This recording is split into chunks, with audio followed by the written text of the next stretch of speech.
Thomas Kuhn's The Structure of Scientific Revolutions. We're in the third edition published by University of Chicago.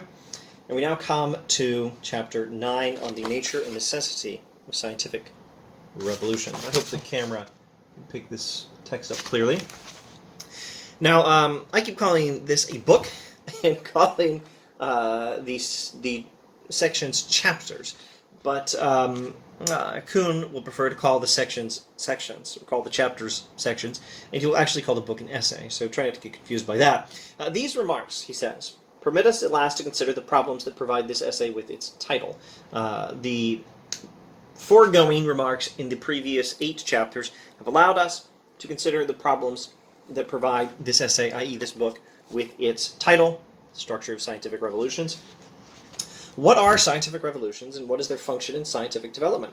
Much of the answer to these questions has been anticipated in earlier sections. In particular, the preceding discussion has indicated that scientific revolutions are here taken to be those non-cumulative developmental episodes in which an older paradigm is replaced, whole or in part, by an incompatible new one. This is a formal and official definition of scientific revolution from Kuhn, and it's very good. It would be imprudent to abstract it from the rest of the book and assume you understand Kuhn just by trying to understand this one sentence. All the same, this one sentence is a good place to start if you need somewhere to start. And it's definitely one not to miss wherever you are in understanding Kuhn. Scientific revolutions are here taken to be those non-cumulative developmental episodes in which an older paradigm is replaced in whole or in part by an incompatible new one. A scientific revolution is a development in scientific theory and practice that does not just involve adding new knowledge to old, but taking an old theory and discarding it and replacing it with a new one. It's not cumulative development, but it is scientific development, and it involves the replacement of an old paradigm with a new one. There is more to be said, however, and an essential part of it can be introduced by asking one further question. Why should a change of paradigm be called a revolution? Now keep in mind, any use of the word revolution is technically a metaphor. A revolution is a turning. The Earth revolves on its axis. The Earth also revolves around the Sun. A revolution is what happens when something turns in one way of turning or another, and in the case of the Earth revolving on its axis and around the Sun, turning 2 ways at the same time. So a political revolution is technically a metaphorical use of the term revolution, and a scientific revolution is also a metaphorical usage of the term revolution. So, Kuhn asks, in the face of the vast and essential differences between political and scientific developments, what parallelism can justify the metaphor that finds revolutions in both? We're used to using the word revolution to refer to certain kinds of political change. Why would we use the term revolution then to refer to scientific change? One aspect of the parallelism must already be apparent. Political revolutions are inaugurated by a growing sense, often restricted to a segment of the political community, that existing institutions have ceased adequately to meet the problems posed by an environment that they have in part created. In much the same way, scientific revolutions are inaugurated by a growing sense, again often restricted to a narrow subdivision of the scientific community, that an existing paradigm has ceased to function adequately in the exploration of an aspect of nature to which that paradigm itself had previously led the way. In other words, a political revolution is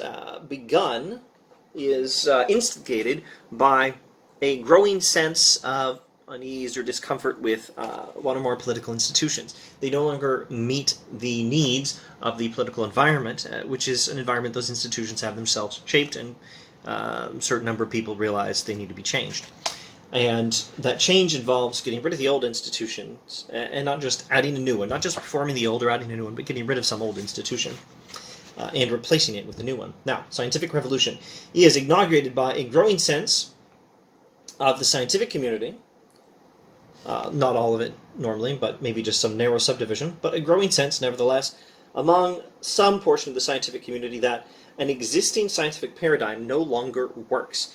The old scientific paradigm had led us to explore some aspect of the world in some particular way, and it's no longer serving its function. It's no longer usefully guiding our exploration of the world, and so it has to go. It needs to be replaced by another way of thinking that will be a more useful exploration of the world. Political revolutions. Let's move to page 93 in this edition. Next page. That was page 92. On 93 we read, political revolutions aim to change political institutions in ways that those institutions themselves prohibit. Their success therefore necessitates the partial relinquishment of one set of institutions in favor of another. And in the interim, society is not fully governed by institutions at all. Initially, it is crisis alone that attenuates the role of political institutions, as we have already seen it attenuate the role of paradigms. In both kinds of revolution, political and scientific, some sort of crisis makes the revolution necessary. And in both kinds of revolution, something old has to be given up, not merely reformed, not merely supplemented by something new, but we have to give up something old and replace it with something new. Some political institution in the case of a political revolution, some scientific paradigm in the case of a scientific revolution, etc., etc. At that point, the society is divided into competing camps or parties, one seeking to defend the old institutional constellation, the other seeking to institute some new one, etc., etc. The parties to a revolutionary conflict must finally resort to the techniques of mass persuasion, often including force, etc., etc. The remainder of this essay, now page 94, the remainder of this essay, or the remainder of this book, aims to demonstrate that the historical study of paradigm change reveals very similar characteristics in the evolution of the sciences.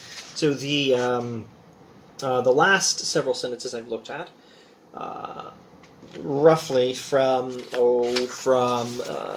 this point to page 93, all the way to the end of page 93 and the first line of page 94, all of that was talking about political revolutions. Now we're going to make this claim that a historical study of this particular kind of non-cumulative scientific development shows that there are very similar characteristics in the evolution of the sciences. In other words, scientific development really does parallel in certain cases. In cases where one paradigm is replaced with another, scientific development does parallel political revolutions in certain respects. Like the choice between competing political institutions, that between competing paradigms proves to be a choice between incompatible modes of community life. Because it has that character, the choice is not and cannot be determined merely by the evaluative procedures characteristic of normal science. These depend in part upon a particular paradigm, and that paradigm is at issue. Okay, so let's see what we've added, and then perhaps maybe we can wrap up chapter 9. Perhaps not. I'll have to check the text and see what else may need to be said. Okay, so what did we just read? We read that this is a choice between incompatible modes of community life. In a political revolution, abandoning one political institution and replacing it with another is a change in a mode of community life. This should be fairly clear. Kuhn is telling us the same is true of science. One paradigm versus another paradigm is a difference between two different ways the community of scientists can function as a community of scientists. When they switch from, for example, Ptolemaic astronomy to Copernican astronomy, it changes the nature of the scientific community. It changes the mode of community life. Let me see if I can find another way of phrasing this. On second thoughts, let's leave it at that. Let's just observe, Kuhn says it changes the mode of community life, and if there's any remaining unclarity, let's hope to find it later in this series as he elaborates, because he's transitioning here. He's saying the first 8 chapters have given us the ability now to more formally state what is a scientific revolution, and to say a few things about how it parallels our usual use of the term revolution to refer to certain kinds of political change. And he's foreshadowing what's going to happen in the rest of this book. What else has he added in these 2 sentences? The choice between one paradigm and another cannot be determined merely by the evaluative procedures characteristic of normal science. Okay, so in times of normal science, we are assuming a particular way of thinking about the world. And our standards for determining what is a good scientific theory are shaped in part by what way of thinking about the world we're actually using. The paradigm in operation at a normal phase of science, at a phase of normal science, the dominant paradigm in a phase of normal science helps us think through what is necessary for scientific theory to be a good one. And when it's that foundational paradigm itself that is in question, you can't appeal to the standards of normal science to know the difference between one paradigm and another. That's precisely what is being disputed. Accordingly, when paradigms enter, as they must, into a debate about paradigm choice, the role is necessarily circular. Each group uses its own paradigm to argue in that paradigm's defense. It's hard to come up with a thoroughly non-circular argument for one paradigm or another, because the standards by which you evaluate the quality of scientific theory are determined by which scientific paradigm you're operating by. And so those standards to evaluate the paradigm that is it's self-informative of those standards, well, the whole process leads to some form of circularity. Now, that does not, of course, make the arguments wrong or even ineffectual, Kuhn hastens to add. The man who premises a paradigm when arguing in its defense can nonetheless provide a clear exhibit of what scientific practice will be like for those who adopt the new view of nature. So, what's that thing I keep saying in this series? I don't want us to oversimplify Kuhn and say that because he doesn't seem to think science is wholly objective, that it's therefore wholly subjective. It's somewhere in between. It's not wholly objective, but it's not subjective either. There is, as he said earlier in this book, and which you can review in an earlier video in this series, there is a necessity at times of paradigm change to compare the old paradigm with the new paradigm, and to compare the old paradigm with nature itself, to compare the new paradigm with nature itself. And the reason the new paradigm succeeds is that in comparison with the old paradigm, actually let me rephrase this, you want to compare the old paradigm with the new paradigm, you want to compare the old paradigm with nature, you want to compare the new paradigm with nature, and you want to compare the old paradigm's comparison with nature to the new paradigm's comparison with nature. And the reason the new paradigm succeeds is largely because it seems to do a better job explaining the world, which sure sounds like an objectivist perspective on science. But, again, it's not purely objective. This is a subtle position of Kuhn's. Let's keep going. There's a lot of cool stuff in Chapter 9. Let's go to, in this edition, page 97. Paradigms provide all phenomena except anomalies with a theory-determined place in the scientist's field of vision.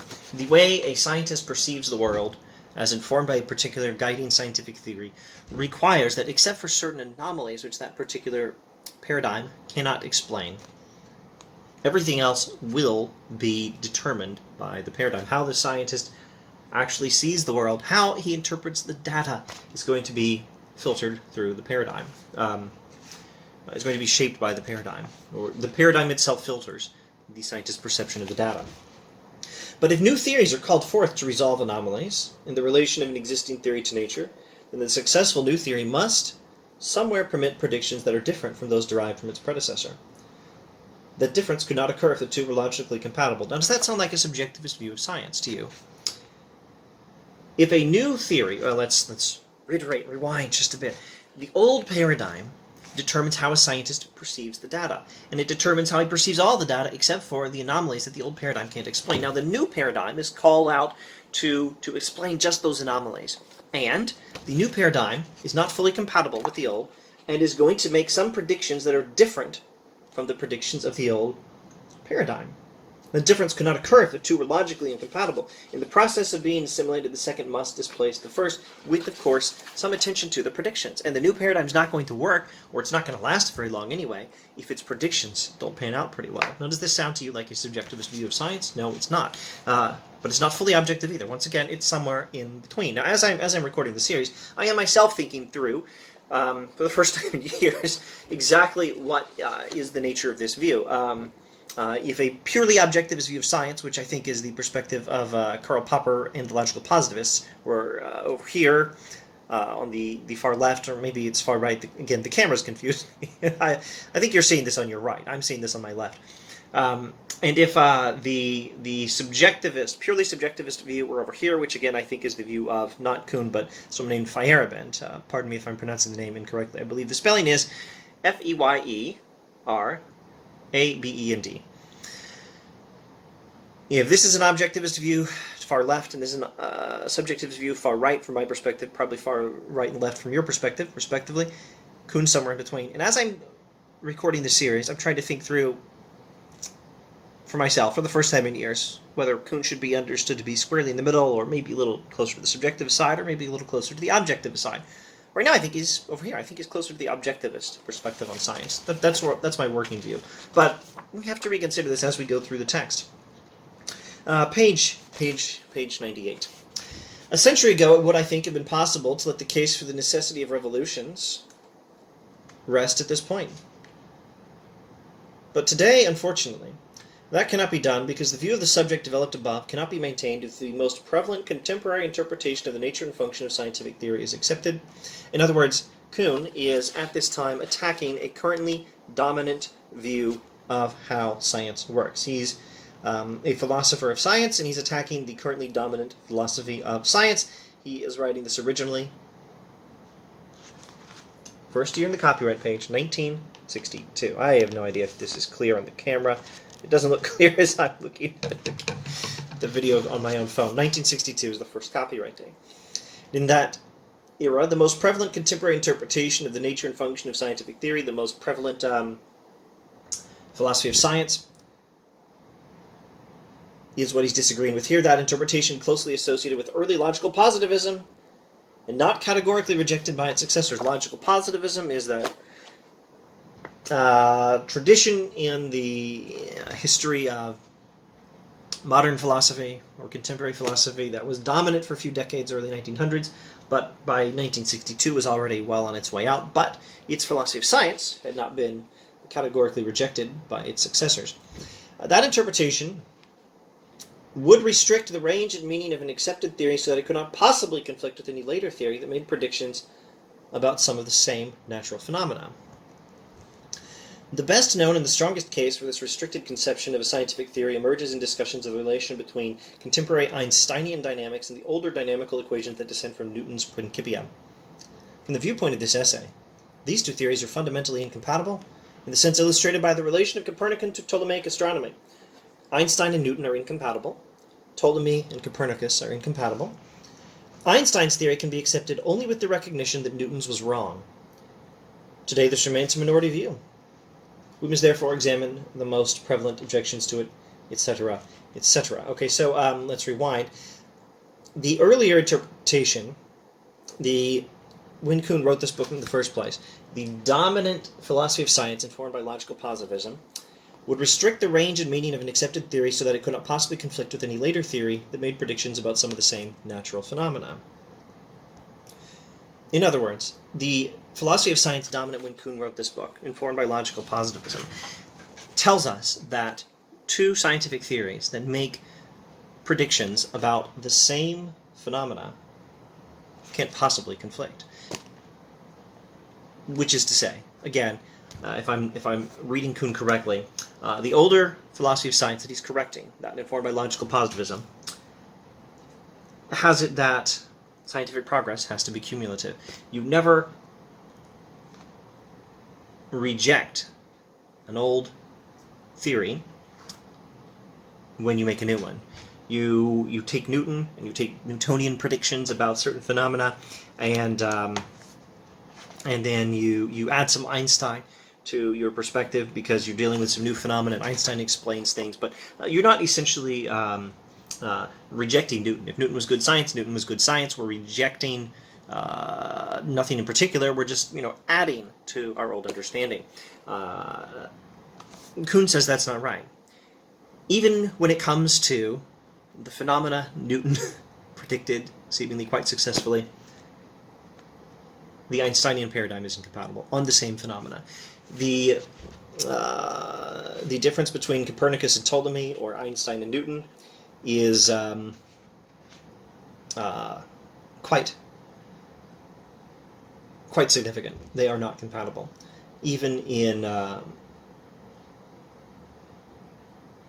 the old phenomena, even in the phenomena that the old paradigm successfully interpreted. That paradigm is incompatible with the new paradigm. Or in other words, what we saw in the first chapter. Once again, science does not proceed by accumulating one new level of knowledge. We had Copernicus, we had Ptolemy, now we have Copernicus, then something better. We had Newton, then we had Einstein, then we had something even better, and we're just adding. Now, science progresses sometimes by rejecting. You have the old one, and don't just add to it and build on it.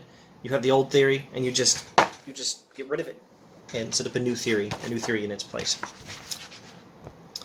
All right, let's wrap up this video introducing Chapter 9, and let's go all the way to page 109 at the end of the chapter now.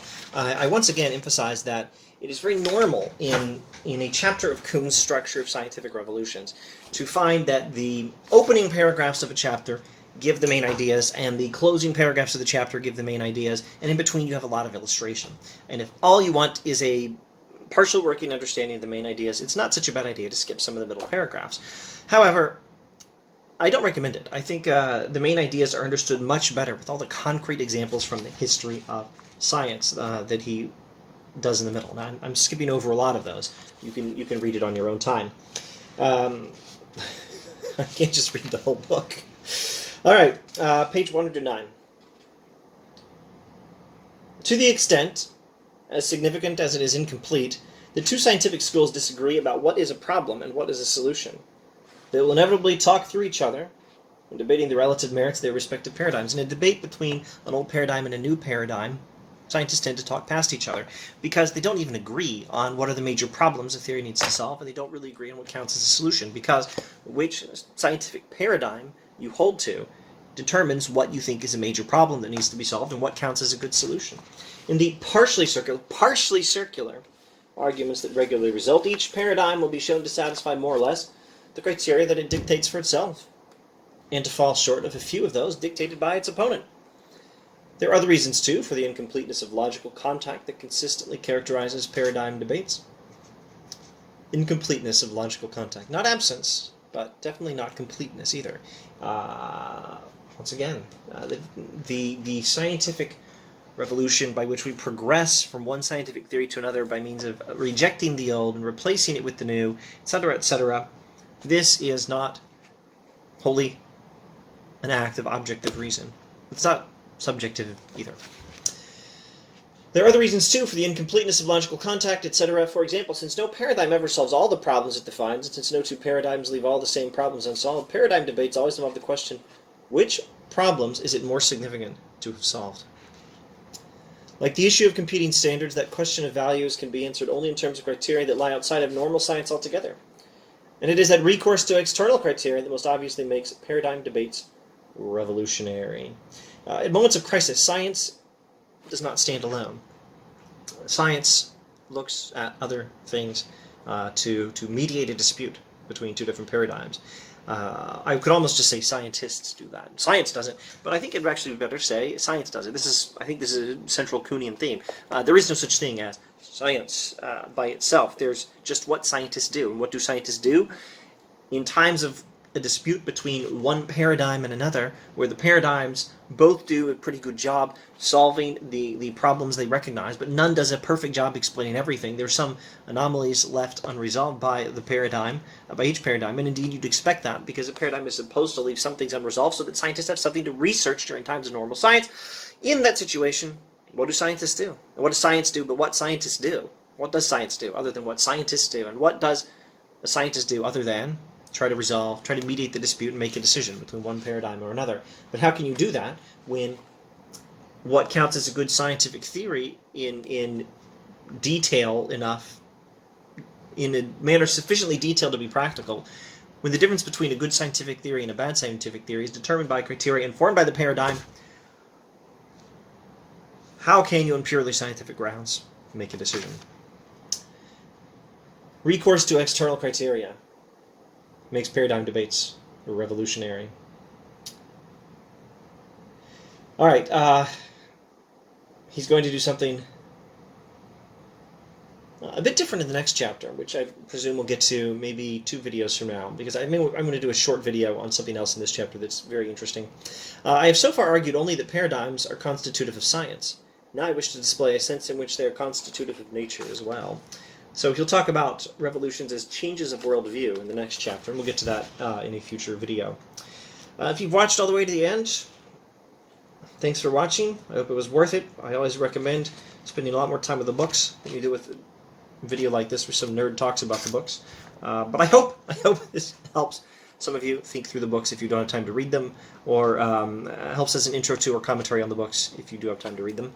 Anyway, I'll shut up now. See you another time. Thank you for watching.